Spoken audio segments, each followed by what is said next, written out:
capítulo 16 de Gênesis. Eu vou ler o verso 13. Depois nós vamos fazer um comentário sobre o contexto em que este verso está inserido. Mas vamos ler o verso 13 apenas, que é o verso de onde eu tirei o título, O Deus que me vê. Diz assim este verso 13 de Gênesis 16. Este foi o nome que ela deu ao Senhor que lhe havia falado: Tu és o Deus que me vê. Pois dissera: Teria eu visto aquele que me vê?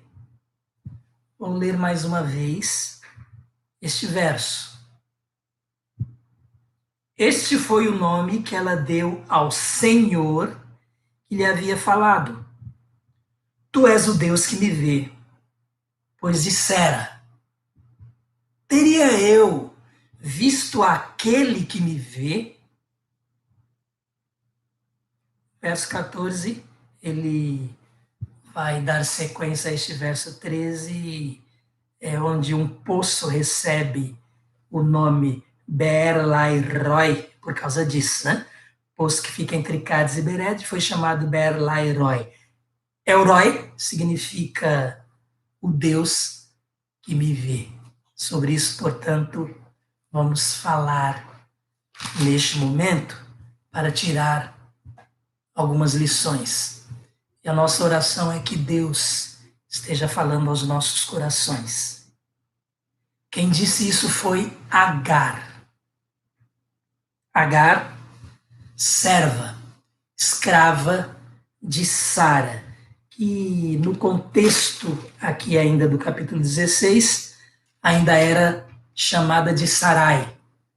E Abraão ainda era chamado de Abrão. E qual que é o contexto? Conhecemos bem a história de Abraão e Sara. Deus havia prometido um filho a Abraão. Dizem alguns comentaristas que Sara possivelmente entendeu que a promessa era apenas para Abraão e não para ela, porque ela era estéril. Em virtude disso, para que a promessa fosse cumprida, ela então resolveu dar uma mão para Abrão, dar uma ajuda para Abrão, inclusive porque era costume da época, e aquele filho seria considerado seu, uma vez que Agar era serva de Sara. Então ela resolve dar Agar a Abrão para que ela tivesse filhos por meio dela. Sara era estéril. Então, lá começando no verso 1 do capítulo 16, nós temos exatamente essa informação. Sarai, mulher de Abrão, não lhe dera nenhum filho, como tinha uma serva egípcia chamada Agar, disse a Abrão: já que o Senhor me impediu de ter filho, possua minha serva, talvez eu possa formar família por meio dela. Abrão atendeu a proposta de Sarai. Quando isso aconteceu, já fazia 10 anos que Abrão, seu marido, vivia em Canaã. Foi nessa ocasião que Sarai, sua mulher, lhe entregou sua serva egípcia Agar. Ele possuiu Agar e ela engravidou. Eles tomaram esta providência sem consultar o Senhor. Tomaram esta providência assim, como muitas vezes nós erroneamente fazemos. Por que Deus permitiu? Porque Deus não impede tudo que nós queiramos fazer. Muitas vezes nós enfrentamos as consequências das nossas atitudes. Mas alguns estudiosos dizem que Sara tinha, na verdade, uma boa intenção, um bom propósito, ou dois, pelo menos, eu diria. Um, que ela teria um filho através de sua serva Agar, e o outro, assim entendia ela, e possivelmente também entendeu Abrão, entenderam que seria a forma como Deus cumpriria sua promessa, mas não era. Isto trouxe, inclusive, problemas para eles. Bem, verso 4 diz assim: ele possuiu Agar e ela engravidou. Quando se viu grávida, começou a olhar com desprezo para a sua senhora. Então Sarai disse a Abrão: caia sobre você a afronta que venho sofrendo, coloquei minha serva em seus braços, e agora que ela sabe que engravidou, despreza-me. Que o Senhor seja o juiz entre mim e você. Sarai ainda coloca a culpa em Abrão, uma vez que Agar começou a desprezá-la. Nós não temos os detalhes disto, mas ela muito provavelmente, até mesmo com sua fisionomia, com seus gestos, deve ter passado a desprezar Sara, que se sentiu aí atingida. Abraão, ele falou a Sara: sua serva está em suas mãos, faça com ela o que achar melhor. Então Sarai tanto maltratou Agar que esta acabou fugindo. Percebam como Sarai, né, ou Sara, se sentiu atingida. Percebam como ela se sentiu ferida em virtude da atitude de Agar, que também não era uma atitude apropriada. E aí Sara passou a perseguir e a judiar de Agar, que era sua escrava. Verso 7. Bem, o verso 6. Então Sarai tanto maltratou Agar que esta acabou fugindo. O anjo do Senhor encontrou Agar perto de uma fonte no deserto, no caminho de Sur, e perguntou-lhe: Agar, serva de Sarai, de onde você vem? Para onde vai? Anjo do Senhor aqui com um A maiúsculo, nós já temos falado em nossos estudos. Isso significa que é o próprio Senhor que está aqui diante de Agar, numa manifestação aqui visível. Respondeu ela: estou fugindo de Sarai, a minha senhora. Agar não escondeu do anjo, ou de Deus. Ela disse: estou fugindo de Sarai, a minha senhora. Disse-lhe então o anjo do Senhor: volte à sua senhora e sujeite-se a ela. Disse mais o anjo: multiplicarei tanto seus descendentes que ninguém os poderá contar. Disse-lhe ainda o anjo do Senhor: você está grávida e terá um filho, e lhe dará o nome de Ismael, porque o Senhor a ouviu em seu sofrimento. Ele será como jumento selvagem, sua mão será contra todos, e a mão de todos contra ele, e ele viverá em hostilidade contra todos os seus irmãos. É aí, então, que vem o único verso que nós lemos, o verso 13. O único verso, eu digo, que nós lemos anteriormente, né? Agar teve essa experiência com Deus. Ela entendeu que era Deus que havia se manifestado a ela. Deus se deixou entender desta forma. Isso ficou muito claro para ela. E aí percebam, Agar, ela talvez pelo convívio com Abrão, que era servo do Senhor, que tinha comunhão com o Senhor e, claro, muito provavelmente ele passava isto a todos os seus servos, a todos os seus empregados, a sua mulher, aqueles que estavam com ele. Então, muito provavelmente, em virtude do conhecimento de Abrão do Senhor, Agar tinha algum conceito de Deus, do único e verdadeiro Deus. Então, em virtude disso, ela pensa, ou ela diz: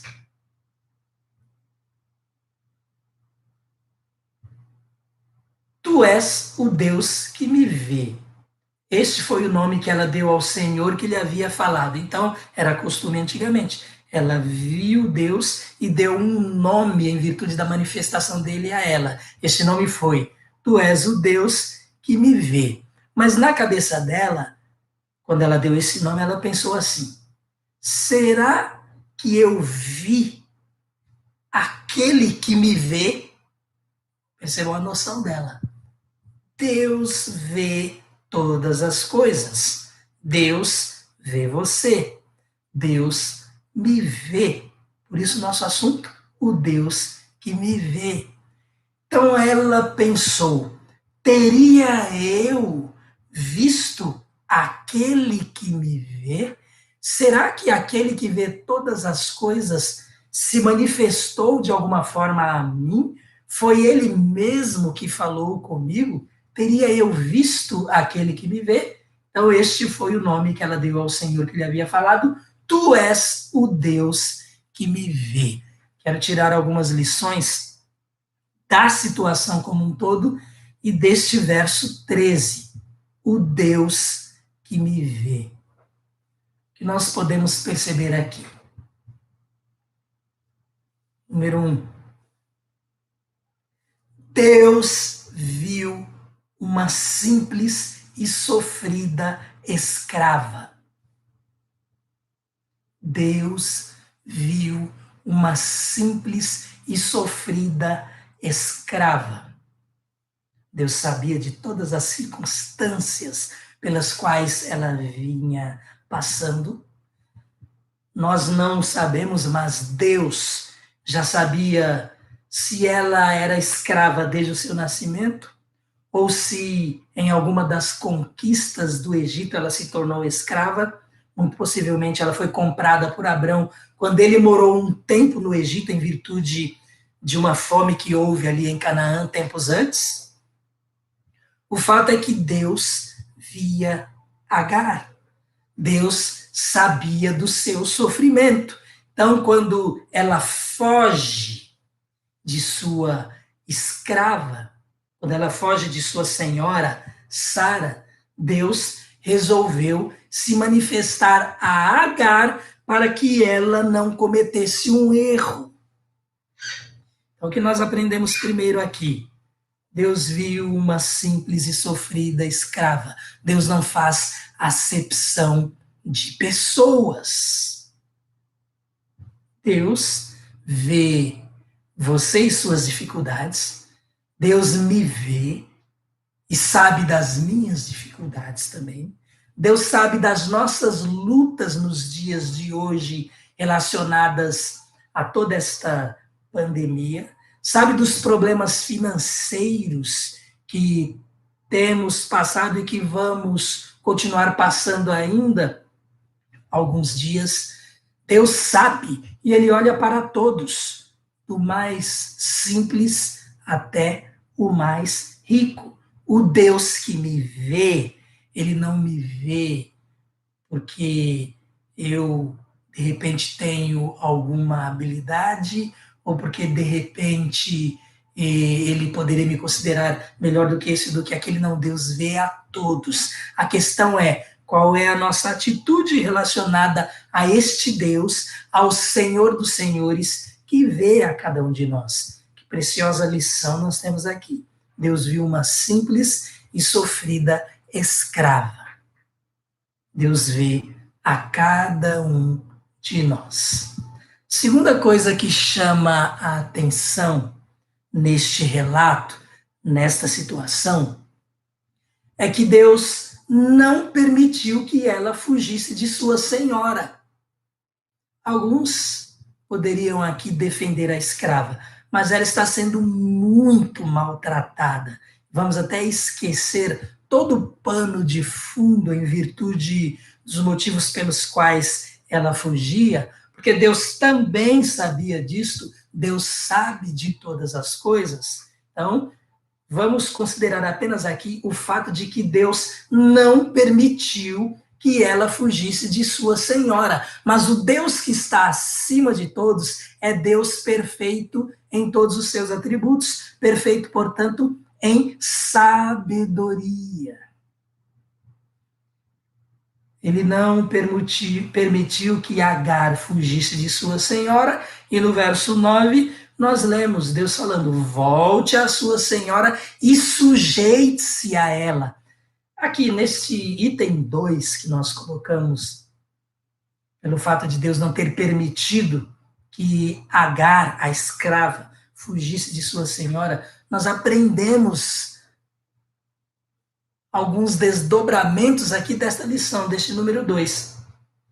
Volte à sua senhora e sujeite-se a ela. Então, desse segundo item, eu diria, A. Deus não apoia a insubmissão. Agar, na organização cultural daquela época, ela era escrava. Ela tinha uma senhora. Se nós formos analisar friamente esta situação, existem uma série de motivos aí por trás da ordem de Deus. Mas nós aprendemos aqui: Deus não apoia a insubmissão. Este é o número 1. Deus nos ensina a obedecer, a sermos obedientes, a esperar nele em relação às nossas questões quando somos injustiçados.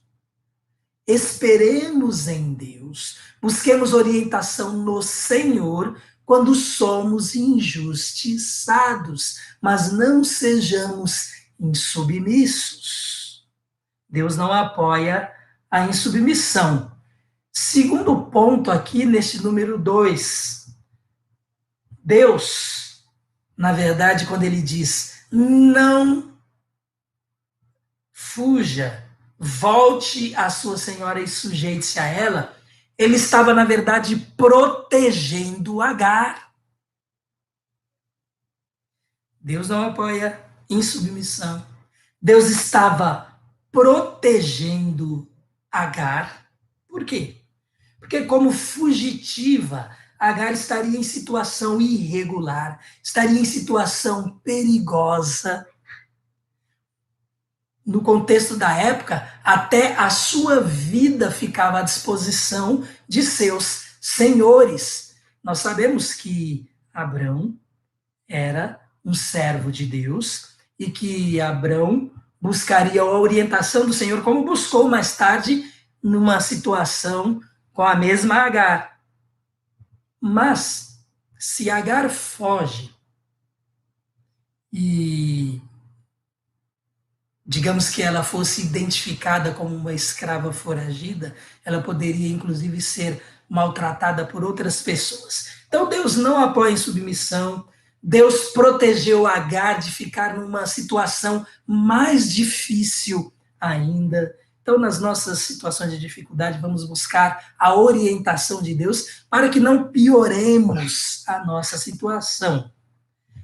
Agar não seria bem-sucedida sendo fugitiva, sendo uma escrava fugitiva.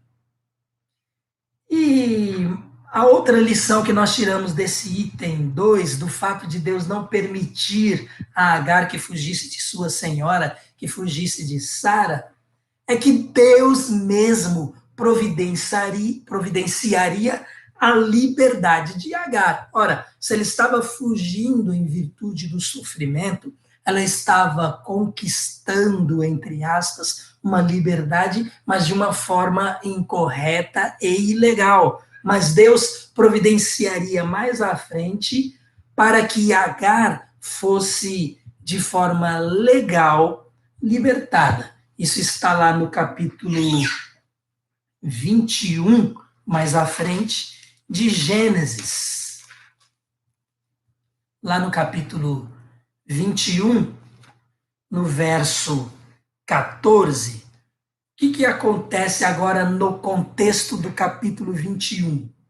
A promessa de Deus a Abraão, que era que ele teria um filho na sua velhice, mas seria um filho com Sara. Esta promessa se cumpre no capítulo 21. E nós lemos lá no verso 1, o Senhor foi bondoso com Sara, como lhe dissera, e fez por ela o que prometera. Então, capítulos antes aqui, no capítulo 19, Deus promete, inclusive, que Sara seria mãe. Se antes ela não tinha ouvido isto, no capítulo 19 ela ouve. É ela que seria a mãe do filho prometido a Abrão, ou Abraão, em virtude do pacto feito com Deus. Isso acontece no capítulo 21, e quando Isaac nasce, quando Isaac é desmamado, Abraão resolve fazer uma festa. Então, no verso 8 do capítulo 21 de Gênesis, Nós lemos assim: o menino cresceu e foi desmamado, Isaque. No dia em que Isaque foi desmamado, Abraão deu uma grande festa. Sara, porém, viu que o filho que Agar, a egípcia, dera a Abraão, estava rindo de Isaque e disse a Abraão: livre-se daquela escrava e do seu filho, porque ele jamais será herdeiro com o meu filho Isaque. Então percebam, Sara, quando vê que Ismael, o filho de Agar, agora já bem mais crescido, bem mais velho do que Isaac, estava ali brincando, talvez judiando pelo contexto em que nós lemos aqui. Quando ela vê isto, ela se preocupa com seu filho e pensa: o filho da escrava não vai ser herdeiro junto com o meu filho. Então ela mesma pede a Abraão que dispense a escrava. Algo que parece, inclusive, cruel aqui, porque foi Sara quem tomou todas as providências iniciais, mas nós percebemos que tanto Agar como o próprio Ismael também não estavam agindo de acordo. De qualquer forma, a promessa era para Isaac e não para Ismael, como aquele por quem ou por meio de quem Deus traria o Messias ao mundo. Então, nesta providência de Sara, nós terminamos vendo nas circunstâncias Deus agindo também. O verso 11 diz que isso perturbou demais a Abraão. Então, percebam, Abraão, sabendo das circunstâncias, ele pede a orientação de Deus. Ele teria pedido a orientação de Deus lá atrás, se fosse o caso, mas Agar tinha fugido. Aqui, vários anos depois, isso perturba a Abraão, como que ele vai dispensar Agar e o seu filho com ela. O verso 12 diz: mas Deus lhe disse: não se perturbe por causa do menino e da escrava, atenda a tudo que Sara lhe pedir, porque será por meio de Isaque que a sua descendência há de ser considerada. Mas também do filho da escrava farei um povo, pois ele é seu descendente. No verso 14, nós temos aquilo que eu havia mencionado, então vamos ler. Na manhã seguinte, Abraão pegou alguns pães e uma vasilha de couro cheia d'água, entregou-os a Agar e, tendo-os colocado nos ombros dela, despediu-a com o menino. Ela se pôs a caminho e ficou vagando pelo deserto de Berseba. Bem, a história continua. Deus vai socorrer Agar mais uma vez. Deus não vai permitir que ela passe necessidade. Quando nós vamos ao final desta primeira parte do capítulo 21 de Gênesis, lá fala que acabou o mantimento, acabou a água, Agar ficou desesperada e triste, colocou o menino longe dela porque não queria vê-lo morrer em virtude da dificuldade. Então, nós lemos assim do verso 15 em diante. Quando acabou a água da vasilha, ela deixou o menino debaixo de um arbusto e foi sentar-se perto dali à distância de um tiro de flecha, porque pensou: não posso ver o menino morrer. Sentada ali perto, começou a chorar. Deus ouviu o choro do menino e o anjo de Deus do céu chamou Agar e lhe disse: o que a aflige, Agar? Não tenha medo. Deus ouviu o menino chorar lá onde você o deixou. Levante o menino e tome-o pela mão, porque dele farei um grande povo. O Deus que me vê continuava vendo Agar, continuava pronto para atender às suas dificuldades. Verso 19, então Deus lhe abriu os olhos e ela viu uma fonte. Foi até lá, encheu de água a vasilha e deu de beber ao menino. Deus estava com o menino, ele cresceu, viveu no deserto e tornou-se flecheiro. Vivia no deserto de Parã e sua mãe conseguiu-lhe uma mulher da terra do Egito. Sabemos mais para frente da história de Ismael, do grande povo que ele se tornou também. Mas, para ficarmos aqui com a lição da experiência inicial de Agar, que nós percebemos aqui? Deus viu uma simples e sofrida escrava e Deus não desamparou esta escrava, Deus, inclusive, impediu-a de ter mais dificuldades no futuro, e agora, quando ela foi despedida por Abrão, ela não era mais uma escrava fugida, ela era uma pessoa livre, não seria mais, inclusive, chamada de escrava, nem mesmo por Deus, quando estava falando ali com Abrão, dispense a escrava, ela não seria mais escrava, e era o próprio Deus que estava dando a Agar a sua liberdade, era o próprio Deus que estava agindo na vida de Ismael para que ele fosse um povo. Quantas lições nós podemos tirar? E nós queremos nos prender aqui aos planos de Deus para esta escrava Agar. Não queremos nos prender aqui aos planos de Deus para Abrão, para Sara, para o Messias que ele enviou, o nosso Salvador Jesus Cristo, através de Abraão e de Sara, mas vamos ficar aqui com o exemplo da vida de Sara para entendermos que o Deus que vê todas as coisas é o Deus que me vê, é o Deus que te vê, é o Deus que vê as nossas aflições. Percebam, quando Agar fugiu de Sara, ela fugiu numa situação difícil, ela estava grávida, mas Deus sabia disso. E Deus quis também proteger a criança que ainda estava no ventre de Agar. Qual é a nossa preocupação? Qual é a nossa dificuldade? Qual é o nosso medo?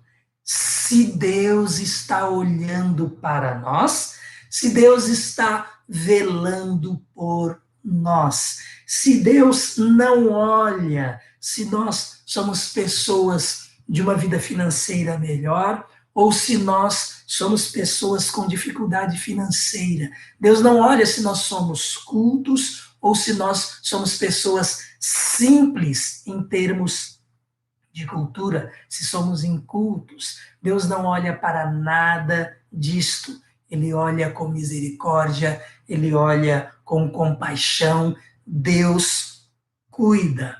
O Deus que me vê sabe das dificuldades que enfrento. O Deus que vê você sabe das suas dificuldades. O nosso Deus ouve nossas orações. O nosso Deus atende. Hoje nós estamos aprendendo com a escrava, ou a partir do capítulo 21, com a ex-escrava Agar, e podemos lembrar que Deus, inclusive, ele não está feliz com a questão da escravidão, seja esta escravidão de que tipo for.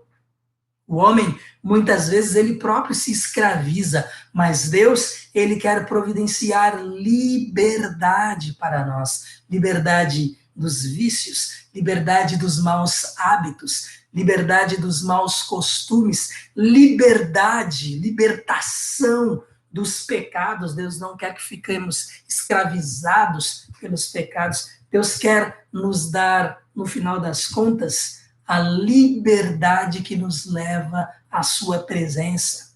Ele quer alcançar-nos com a salvação que nós temos em Jesus Cristo. Muitos já têm a Jesus, já o receberam no seu coração, já assumiram este compromisso com o Senhor Jesus. Há pessoas que ainda não fizeram isto. Deus se preocupa, inclusive, com isto, com a nossa reconciliação com Ele, e Jesus veio por causa disso. Nesses momentos em que nós temos vivido, momentos em que estamos com a nossa liberdade tolhida, momento em que ela está limitada, nós sentimos um pouco o que é não ter essa liberdade. Uma coisa é nós decidirmos estar em casa e não sair. Outra coisa é estarmos impossibilitados, impedidos de sair, no caso específico, em virtude desta pandemia que está aí. Então, nós podemos perceber um pouco como prejudica a falta de liberdade. Deus nos vê, Deus nos ensina lições, mas uma coisa que precisamos nos lembrar, e com isso eu quero terminar, está lá no capítulo 6 de Mateus, último verso, verso 34. Mateus 6, verso 34. Palavra final de Jesus neste capítulo, quando ele fala bastante contra a ansiedade, contra a preocupação das pessoas em relação às circunstâncias. Então Jesus termina este capítulo 6 dizendo: portanto, não se preocupem com o amanhã, pois o amanhã trará as suas próprias preocupações.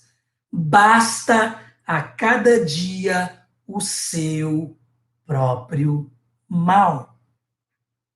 Estamos vivendo uma época em que o mal está presente, e este mal se apresenta envolto em uma enfermidade, em uma epidemia, em uma pandemia transmitida pelo coronavírus.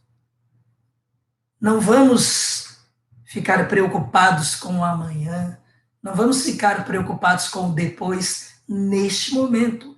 Vamos colocar este momento das nossas vidas nas mãos do Senhor, o Deus que vê você, o Deus que me vê, o Deus que sabe as circunstâncias pelas quais você está passando.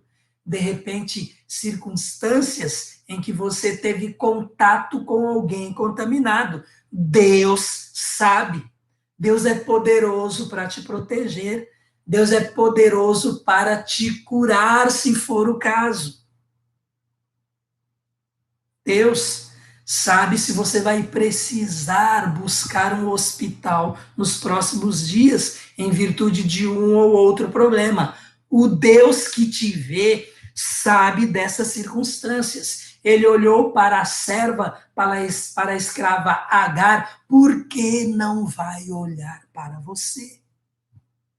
O Deus que alertou a escrava Agar, o Deus que a procurou, ele não precisa aparecer na sua frente, seja como luz, seja como um anjo, seja como uma voz audível. Ele não precisa aparecer a você para te falar isso, porque ele já está aparecendo através da sua palavra. Ele já está falando isso a você. Conforte-se na misericórdia, na compaixão de Deus.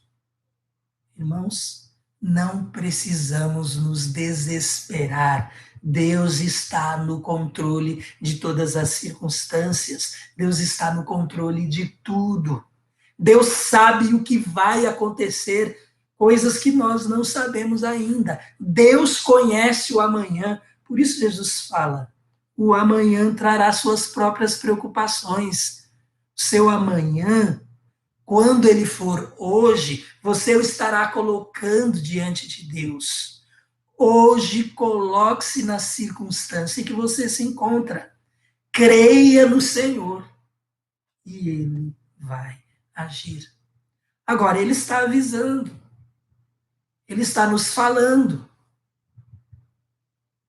Ele está, através da sua palavra, dizendo que ele vê, dizendo que ele toma providências, dizendo que ele orienta quando nós estamos errados, ele corrige os nossos caminhos, mas nós precisamos ouvi-lo, nós precisamos obedecê-lo.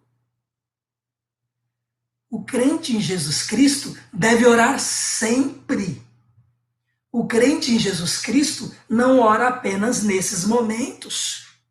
O crente em Jesus Cristo precisa ter intimidade com Deus, de quem anda com Ele, de quem se apega a Ele.